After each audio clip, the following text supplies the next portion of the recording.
momento, prego, la chiamano per una collettiva. Bleiben Sie bitte am Apparat, Sie werden für ein Konferenzgespräch verlangt. Un instant, s'il vous plaît, on vous demande pour une conversation conférence. Un moment. Pronto? Ciao Poppy! Adesso vi passo Chiara! Drahí moji, teraz obídeme celý svet. Bude to trochu trvať, lebo svet je dosť veľký.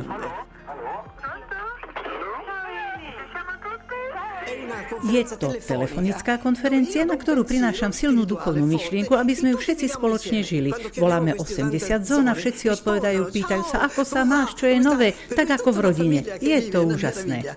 Cieľom Kolegamenta je vziať nás na svätú cestu, na cestu svetosti.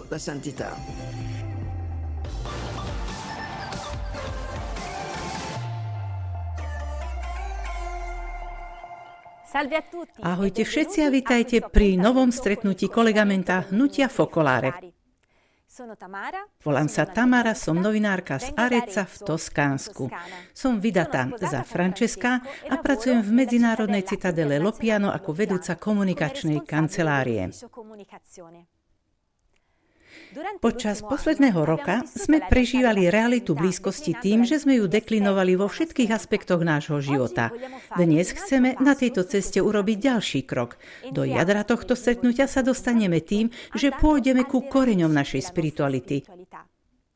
Vypočujme si slova Chiary Lubichovej.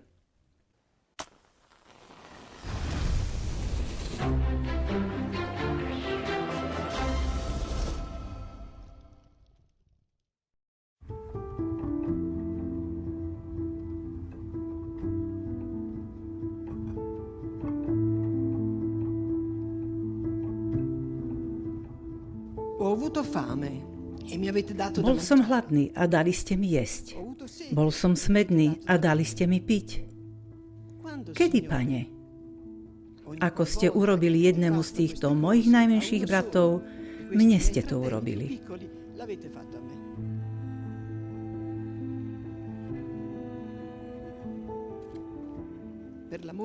V praxi tejto lásky ku chudobným, žiariacej stále medzi nami, Duch Svätý nám dal pochopiť nevyhnutnosť lásky nielen ku chudobným, ale ku všetkým. Miluj blížneho svojho ako seba samého, nech je to ktokoľvek.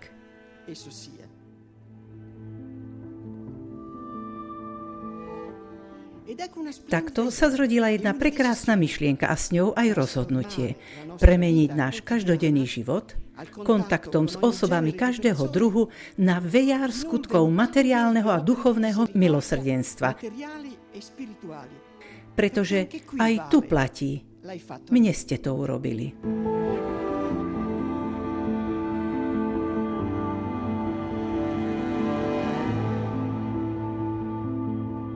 Vo všetkých bratoch, ktorí prechádzali okolo nás, sme videli Krista, žiadajúceho pomoc, útechu, radu, napomenutie, poučenie, svetlo, chlieb, domov, šaty, modlitby.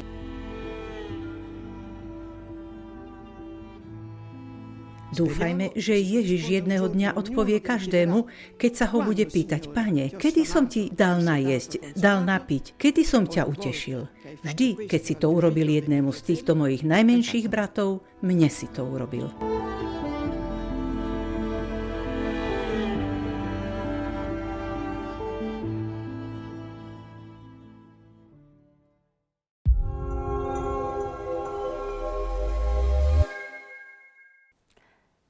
Mne ste to urobili je verš z Matúšovho evanjelia, ktorý je srdcom tejto meditácie. Ale je to aj názov, ktorý si zvolilo Hnutie Focolare pre ekonomickú bilanciu 2024, ktorá bola predstavená 6. novembra v Ríme. Dokument, ktorý ide nad rámec čísel a ukazuje konkrétne kroky bratstva, zmeny a nádeje. Je to živá správa o dielach a projektoch, ktoré sa postupom času zrodili v rôznych častiach sveta a nesú otlačok charizmy jednoty. Diela, realizované spolu s mnohými skutočnosťami spoločnosti, ako napríklad to, ktoré vám chceme teraz predstaviť a ktoré pochádza zo Sicílie, najväčšieho talianskeho ostrova. Tu družstvo FOCO, ktoré pôsobí od roku 2012 v spolupráci s rôznymi verejnými a súkromnými subjektmi, realizuje projekty prijímania integrácie migrantov a maloletých bez sprievodu, pričom podporuje vzdelávacie, kultúrne a právne cesty. Hassan Mohamed nám porozpráva teraz svoj príbeh.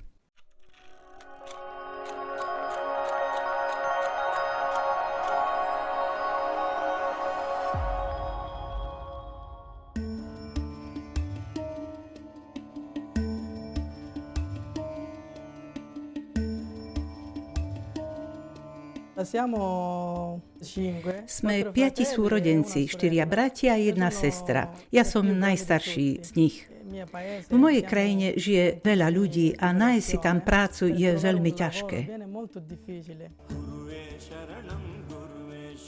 2 roky som pracoval v Líbii ako murár. Jediný problém bol, že na konci práce sme nedostali zaplatené a bolo to aj riskantné pre život. Od jedného človeka som počul, že ísť do Talianska nie je žiadne riziko.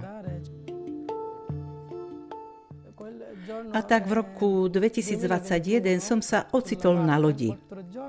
Plavili sme sa 4 dni a 3 noci. Bolo to veľmi nebezpečné. Keď si na to spomeniem, plačem. Nechcem spomínať na tie chvíle. Keď sme dorazili do Syrakúz a uvideli pred sebou zem, boli sme takí šťastní. Ďakujem Bohu, že mi dal nový život.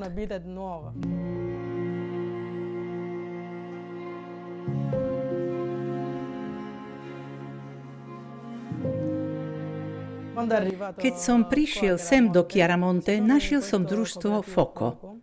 Poskytovali príležitosti ubytovania pre prisťahovalcov. Prenajali sme niekoľko domov, v ktorých nájomcovia žijú v malých skupinkách po 3, 4, maximálne 6 ľuďoch a žijú normálnym životom. Boli sme medzi prvými, ktorí prijali tento spôsob prijímania migrantov založený na možnosti žiť spiritualitu bratstva. V rámci rozšírenia projekt FOCO sa v Chiaramonte stará o 50 dospelých mužov, ale máme aj 4 ďalšie projekty pre maloletých cudzincov bez sprievodu, a to na Sicílii aj v Kalábrii. Obľúbil som si ľudí v Chiaramonte a preto som sa rozhodol tu zostať. Chlapci berú do svojich rúk svoj život. Zároveň vzniká aj priaznivý ekonomický kruh, ktorý je významný pre naše mestečko.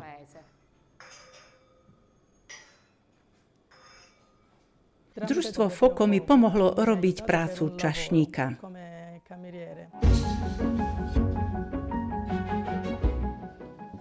Keď Hassan prišiel, videl som, že vie pracovať, že je inteligentný, zdvorilý.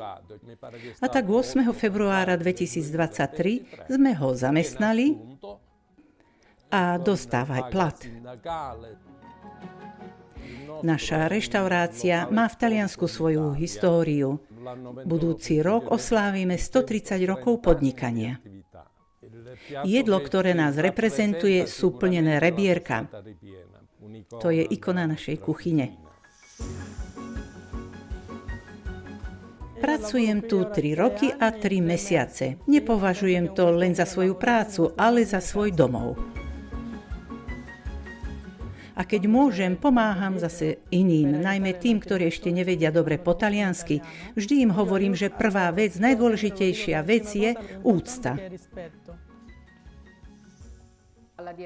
Línia našej práce, najmä v posledných rokoch, je hovoriť ľuďom o vzájomnosti medzi ľuďmi.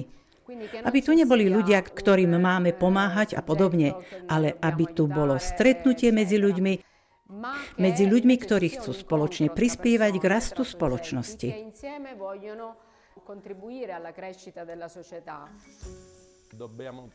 Musíme si vypustiť z hlavy, že ľudí treba využívať. To je niečo, čo treba zavrhnúť bez ohľadu na to, či ide o Taliana, Magrebčana alebo Bangladéšana. Teda vykorisťovanie nemôže existovať. Kúpil som si dom a môj šéf mi v tom pomohol. Cítim, že mojím druhým domovom je Chiaramonte. Existuje miesto a dom, kde som sa narodil a vyrastal, ale toto je môj druhý domov.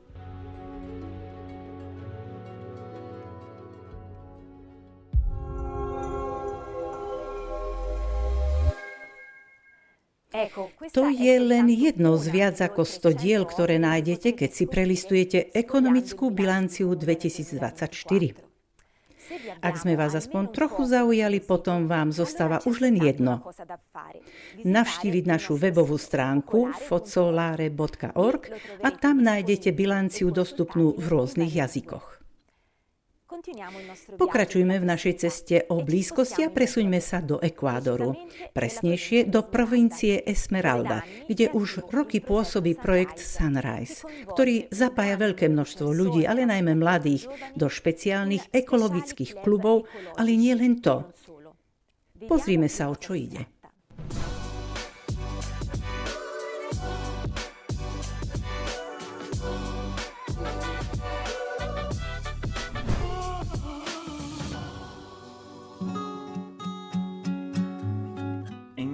V máji 2016 zasiahlo provinciu Esmeralda ničivé zemetrasenie.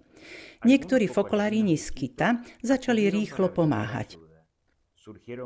V kantóne Musné sa zrodili projekty. V priebehu rokov sa totiž v tejto oblasti rozmohol obchod s drogami, s ktorými je neodmysliteľne spojený nárast násilia a vysoká miera vražd, čo v kombinácii so sociálno-ekonomickou nerovnosťou, organizovaným zločinom, rozpadom rodinnej štruktúry a inštitucionalizovanou korupciou spôsobilo, že dospievajúci a mladí ľudia sú najzraniteľnejšou skupinou obyvateľstva.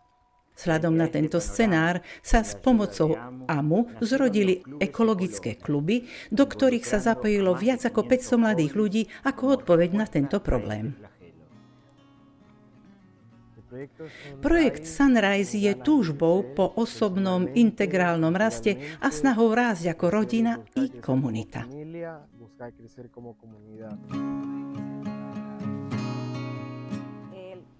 Projekt sprevádza proces integrálnej formácie mladých ľudí, pomáha sa v technicko-environmentálnej časti, v technicko-sociálnej časti a ponúka psychologickú podporu. Máme tiež oblasť venovanú podnikateľským iniciatívam, ktoré sú vytvorené na zlepšenie hospodárenia komunít.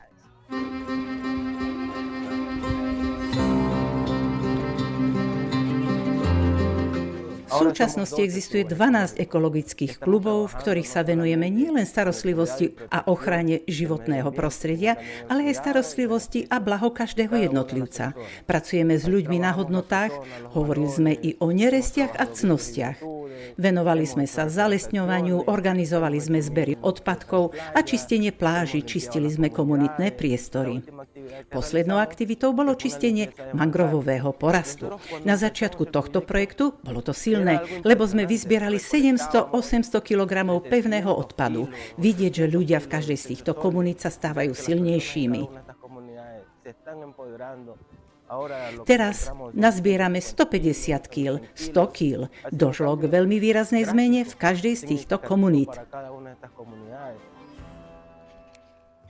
Je to krásna skúsenosť a vďaka nej pomáhame prírode, pomáhame ju udržiavať čistú, starať sa o väčšiu hygienu. Táto skúsenosť ma naučila aj nesúdiť ľudí podľa ich fyzického vzhľadu. Technici nás naučili mnohým hodnotám, čo si veľmi vážim.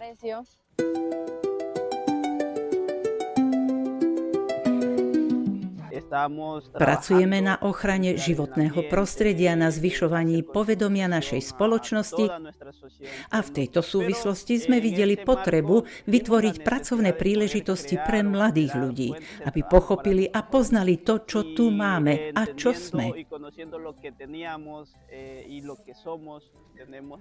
Naši rodičia sa zaoberajú pestovaním kaká. Takže sme si mysleli, že by to mohla byť podnikateľská príležitosť pre všetkých členov ekologického klubu.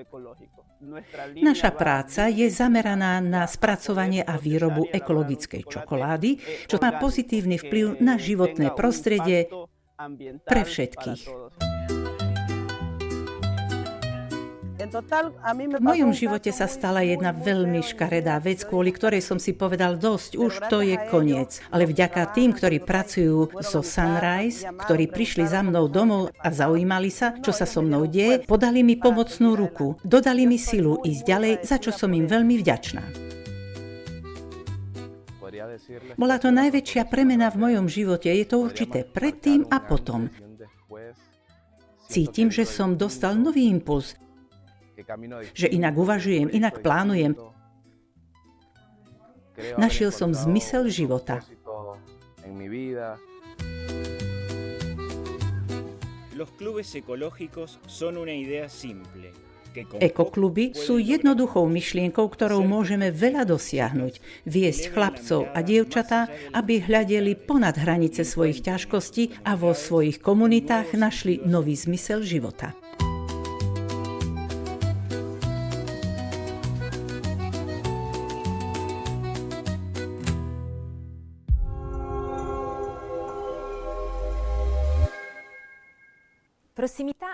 Blízkosť znamená priblížiť sa k druhému v duchu lásky a prijatia, byť otvorený k dialógu, a to aj s tými, ktorí sa od nás podstatne líšia svojou históriou, pôvodom, kultúrou a dokonca aj náboženstvom. 28. októbra sa vo Vatikáne konala spomienková slávnosť pri príležitosti 60. výročia dokumentu Nostra Aetate, dokumentu druhého Vatikánskeho koncilu, ktorý 28. októbra 1965 zverejnil pápež Pavol VI a ktorý sa venuje vzťahom katolíckej cirkvi s inými náboženstvami. Stretnutie podporilo Dikasterium pre medzináboženský dialog za prítomnosti pápeža Leva XIV. Vypočujme si niekoľko hlasov o význame a aktuálnosti tohto prorockého dokumentu.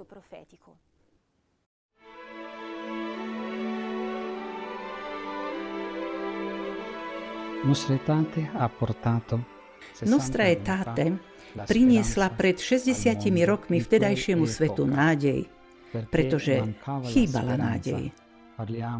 Bolo to obdobie po druhej svetovej vojne, po skončení kolonializmu, a bolo mnoho živých rán.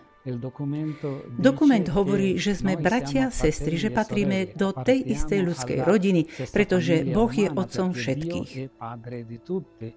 Hovorí, že aj iné náboženstva obsahujú lúče pravdy.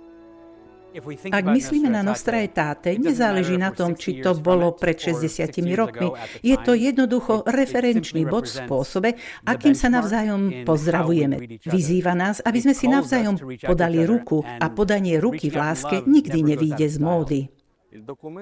Dokument Nostra Aetate predstavuje zmenu paradigmy a zmenu pohľadu, pretože sa začína vetou: Cirkev hľadí na moslimov s úctou. Táto nezištná láska k druhému dokáže povzbudiť druhého, aby sa otvoril, aby sa v ňom prijavilo to najlepšie. Dialóg je o budovaní a uprednostňovaní vzťahov, ako sa píše v knihe Leviticus. Blížneho musíme milovať ako seba samého. Pravdou je, že v skutočnosti je to veľmi ťažké.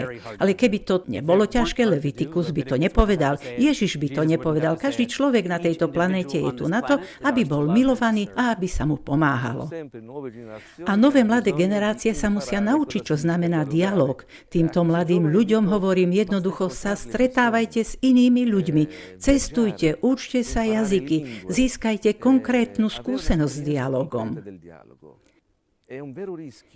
Je skutočné riziko upadnúť do akejsi kmeňovej mentality klanov a vnímať identitu ako škatulku, ako väzenie.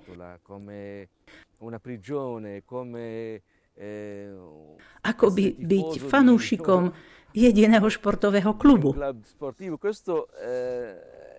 To ochudobňuje náboženstvo. Naopak náboženská, duchovná, autentická skúsenosť si vyžaduje dialóg ako nevyhnutnú podmienku skúsenosti otvorenej svetu a otvorenej ľudskosti.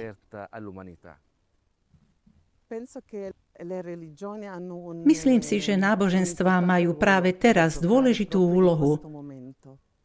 Veď každé náboženstvo má svoje zlaté pravidlo. ktoré ak dobre využijeme, môžeme skutočne objaviť, že sme si navzájom bratia a sestry. Preto si myslím, že náboženstva dnes, ak každý žije svoju vieru úprimne, môžu skutočne prispieť k tomu, aby sa ľudstvo stalo harmonickejším a žilo v miery. Budovanie mostov medzi náboženstvami znamená prijať, že sme rôzni, že sme všetci stvorení na Boží obraz. Aby sme si však mohli skutočne vážiť takýto most, musíme pochopiť, že most spája dva rôzne body. Most medzi vierovyznaniami spája dve veľmi odlišné komunity. Ak je naozaj urobený dobre, ak je pevný, umožňuje, aby naše rozdiely vynikli a vyjadrovali to, čo si na sebe navzájom vážime. Dáva mi nádej, keď vidím človeka, ktorý je transparentný, úprimný. Človeka, ktorý sa nesnaží napodobňovať druhých alebo sa zapáčiť iným. Človeka, ktorý s veľkým súcitom vníma bolesť druhého.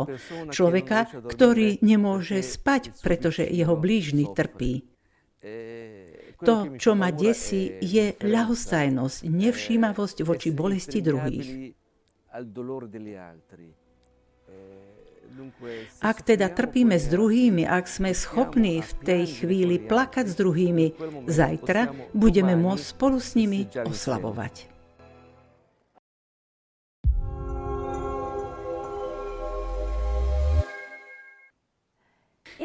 Teraz by sme vás chceli informovať o niektorých udalostiach, ktoré sa v poslednom období udiali vo svete. V dňoch 10. až 12. novembra sa v Nairobi, Keni, konala konferencia, na ktorej sa stretlo mnoho mladých Afričanov a zástupcov z celého sveta.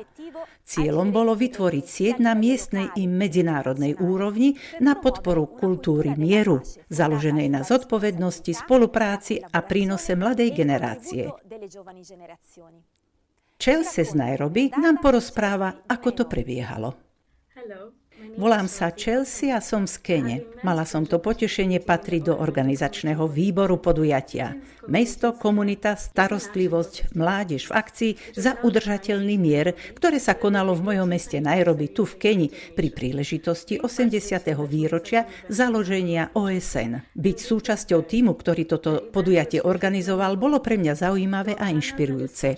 Bolo tam mnoho nezabudnutelných momentov, panelových diskusí a debát o mestách ako katalizátoroch zmien, mestskom plánovaní odrážajúcom hodnoty komunity, posilnení postavenia budúcej generácie prostredníctvom vedenia mládeže a prehodnotení prístupov OSN ku globálnym výzvam.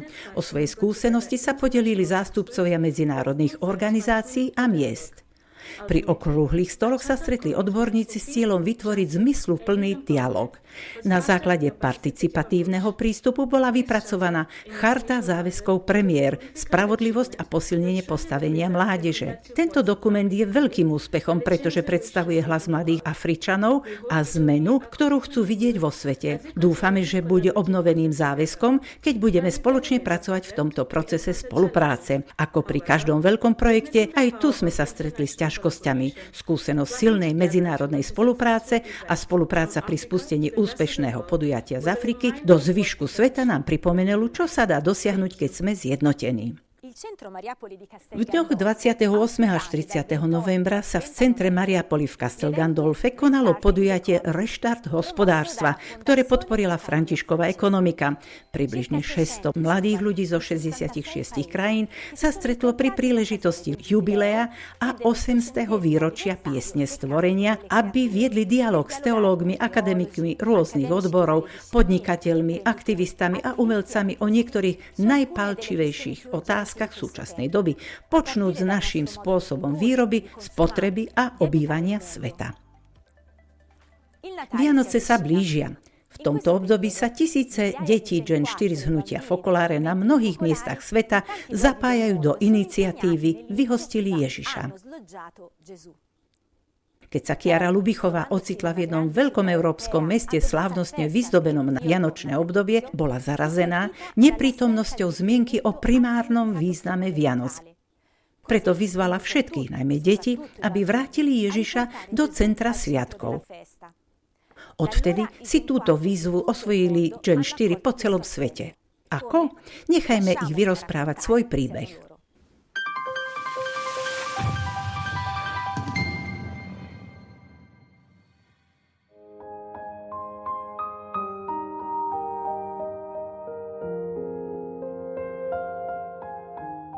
Už 30 rokov sa generácia detí Gen 4 z hnutia Focolare usiluje vrátiť Ježiša späť do centra Vianoc. Robia to s kreativitou, nadšením a túžbou pomôcť ostatným urobiť to isté.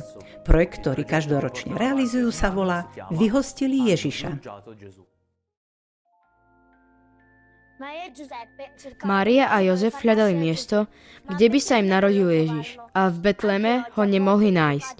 A dnes sa niekedy stáva, že v domoch a mestách pre neho nie je miesto. Pripravujeme malých Ježiškov, potom s dospelými chodíme a ponúkame ich ľuďom, aby si ho vzali domov.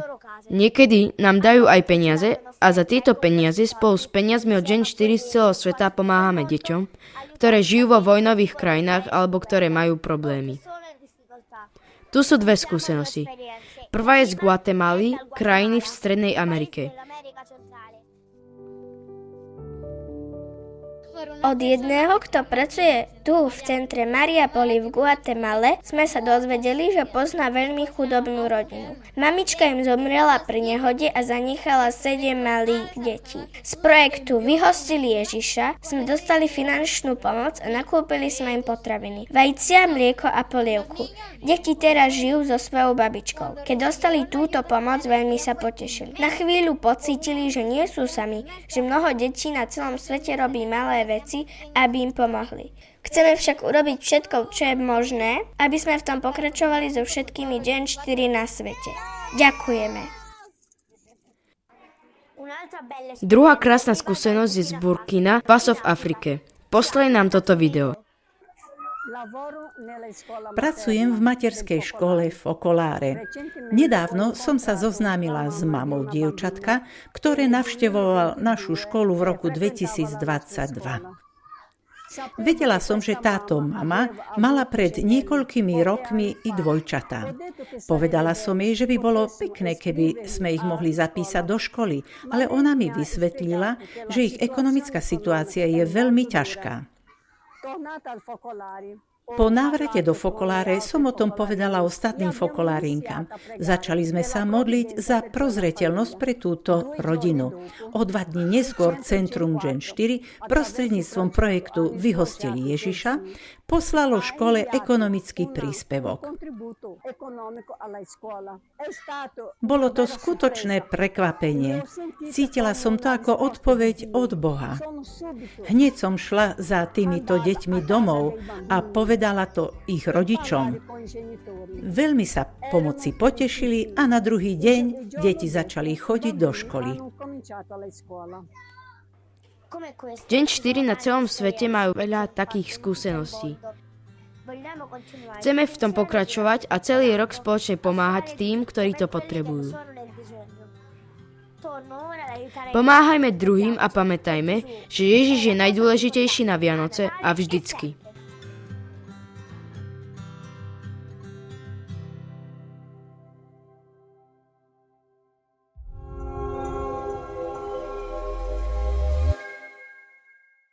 S pohľadom obráteným k Vianociam odovzdávam teraz slovo Margaret Karamovej a Jesusovi Moránovi, prezidentke a spoluprezidentovi hnutia Focolare. Mne ste to urobili, povedala nám Chiara na začiatku tohto kolegamenta. A v reportážach sme videli mnohé gestá bratstva, ktoré môžu premeniť v kontakte s najrôznejšími ľuďmi náš každodenný život, ako povedala Chiara, na celý rad materiálnych a duchovných skutkov milosrdenstva. Blízko sa dá prežívať v rôznych sférach a každý, veľký i malý, môže nájsť spôsob, ako prispieť svojim dielom. Tieto gestá sú malou odpoveďou na mnohé bolesti, ktoré dnes prežívame a ktoré postupne pomáhajú uzdravovať štruktúru spoločnosti. Videli sme rôzne situácie, migráciu, chudobu, vzdelávanie, starostlivosť o životné prostredie až po tých najmenších, ktorí tiež pomáhajú svojou tvorivosťou a veľkou láskou. Práve týchto 1000 foriem a mnoho ďalších dnes konkretizuje toto "mne si to urobil". V priebehu uplynulých rokov sme navštívili ľudí z hnutia, ktorí žijú vo vojnou postihnutých krajinách, aby sme im prijavili našu blízkosť a solidaritu. Napríklad pred rokom sme strávili Vianoce vo Svätej Zemi. Boli sme tam s našimi priateľmi z rôznych náboženstiev, no hlavne kvôli vianočným oslavám s kresťanmi. Modlili sme sa za mier pri Svetom hrobe a tiež pri betlehemskej jaskyni. Prešiel rok a mier je stále len snom. Tieto Vianoce budeme opäť stáť pred jasličkami, aby sme rozjímali nad strhujúcim tajomstvom narodenia kniežaťa pokoja. Ide o tvrdý dôkaz neschopnosti ľudstva žiť ako ľudstvo v pokoji, ako rodina najrozmanitejších bytostí, všetkých s nedotknuteľnou dôstojnosťou. V tejto súvislosti ma potešili slova pápeža Leva, ktorý citoval Augustína. Časy budú dobré, ak my budeme dobrí. My sme časy. A pápež Lev pokračuje. My vytvárame časy. Nenechajme sa odradiť násilím, ktorého sme svedkami. Samozrejme, je to na nás. Keď budeme opäť rozjímať nad rozžiarenou tvárou dieťaťa, zdvojnásobme svoje odhodlanie konať dobro všetkým. Najkrajším želaním, ktoré si môžeme vysloviť a ktoré chceme prežívať v nadchádzajúcich adventných dňoch, je zdvojnásobiť, zintenzívniť naše skutky lásky k tým, ktorí najviac trpia. Pretože ak sa nad tým zamyslíme, práve oni naplňajú naše srdcia láskou a dávajú nám zakúsiť, že blaženejšie je dávať, než prijímať. Toto predsavzatie chceme ponúknuť Ježišovi, aby tieto Vianoce boli v znaku bratstva, aby nám daroval skutočný pokoj v našich srdciach a vo svete, najmä v krajinách, kde ho stále niet. Takže šťastné a veselé Vianoce všetkým. Veselé Vianoce.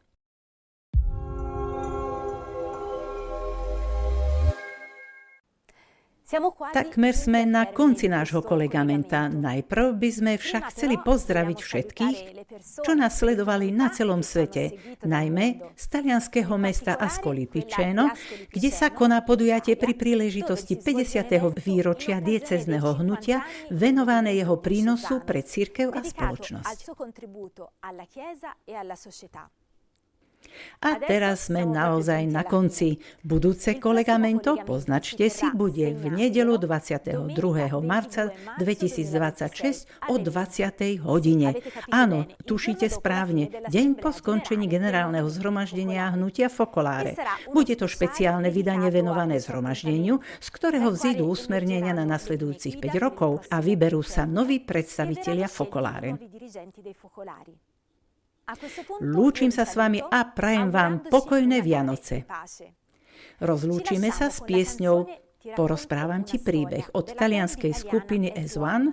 Pieseň nás vyzýva počúvať, prijímať a cez seba meniť príbehy iných. Je to pozvanie k blízkosti. Veselé Vianoce.